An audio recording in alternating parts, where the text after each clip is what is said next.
Have you ever had the same argument about sex over and over again?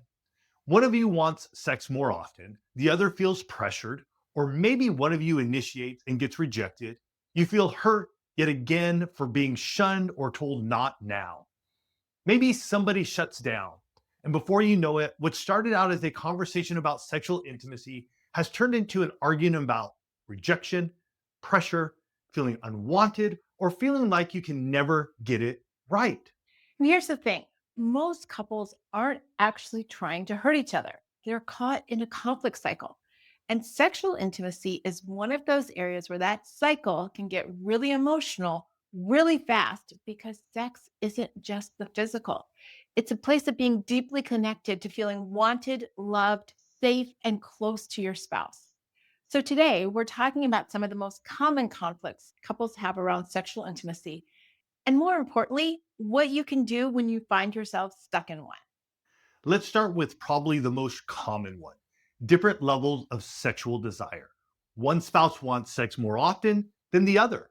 And when this goes on long enough, both spouses can start creating stories about what it means.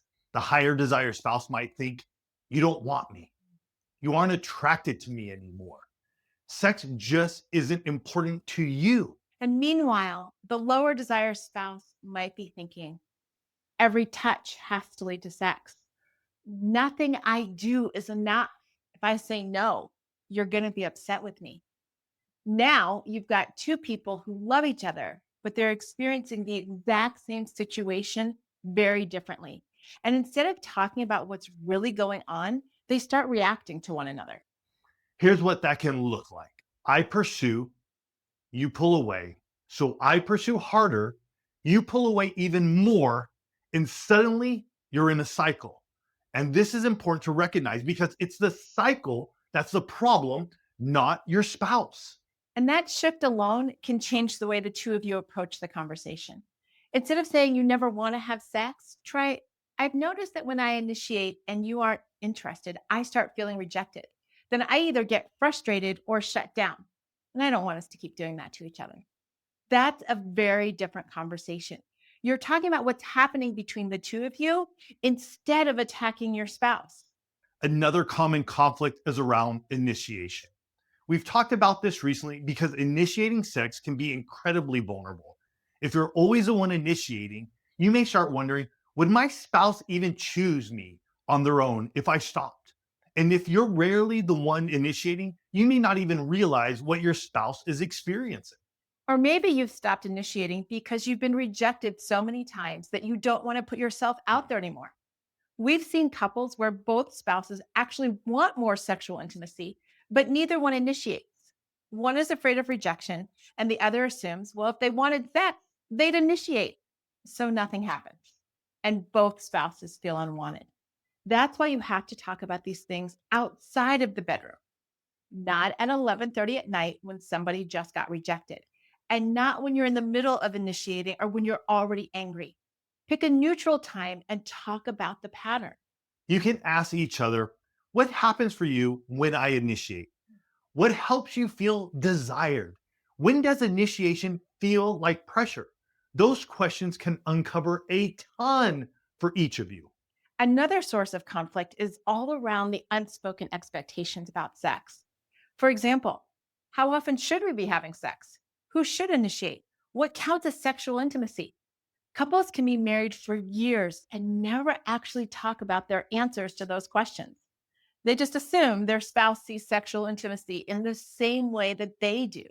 And unspoken assumptions often create tension and conflict. We've certainly had seasons in our own marriage where sexual intimacy hasn't looked exactly the same. Kids, stress, and aging can all throw a wrench in your plans. And if your definition of a successful sex life is locked into what things looked like 5 or 10 or 20 years ago, you can end up fighting against the season you're actually in. That's why having a broad definition of sexual intimacy is so important. Sexual intimacy is feeling close and connected through romance, initiation, foreplay, and intercourse. It's not just about did we or didn't we have sex? When you expand your definition, moments of playful sexual touch or communicating how much you desire your spouse can actually build sexual intimacy. And that's a huge win, especially if intercourse is painful or tricky right now. So if you keep having conflict around sex, here are three things we want you to do. First, identify the cycle. What usually happens? Who said or does what? And how does that argument usually go? Second, name what's underneath the argument. It's rarely just about sex. What feelings are at play? Maybe it's rejection, pressure, fear, or even disconnection. When you can tell your spouse what's happening underneath your reaction, they have a much better chance of understanding you. And third, choose one action that interrupts the cycle. Maybe you agree to talk about sexual intimacy on Saturday morning instead of trying to solve it in the bedroom. Maybe the higher desire spouse works on expressing desire without creating pressure. Maybe the lower desire spouse intentionally initiates affection or sexual intimacy this week.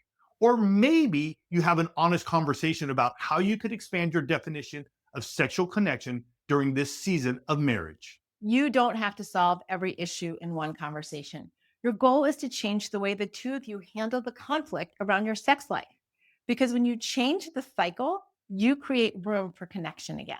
If conflict has become a pattern in your marriage, we wrote the 6 pillars of intimacy conflict resolution to help you recognize what's happening when disagreements start to spiral and give you practical tools to work through conflict differently. You'll find the link in the description below. And if you've been stuck in the same pattern for so long that it's hard to see your way out of it on your own, consider getting personal help for your marriage. Marriage coaching can help you identify what's really happening beneath the conflict, determine which of the 6 pillars of intimacy needs attention, and create practical next steps for your marriage. You can learn more about marriage coaching with us at the link below. Remember, conflict in the sexual intimacy pillar rarely stays only in the sexual intimacy pillar. It can affect your emotional connection, your physical connection, and even how much fun you have together. We're going to look at conflict across each of the 6 pillars of intimacy over time and help you recognize the cycles that may be keeping the two of you stuck. Love you guys.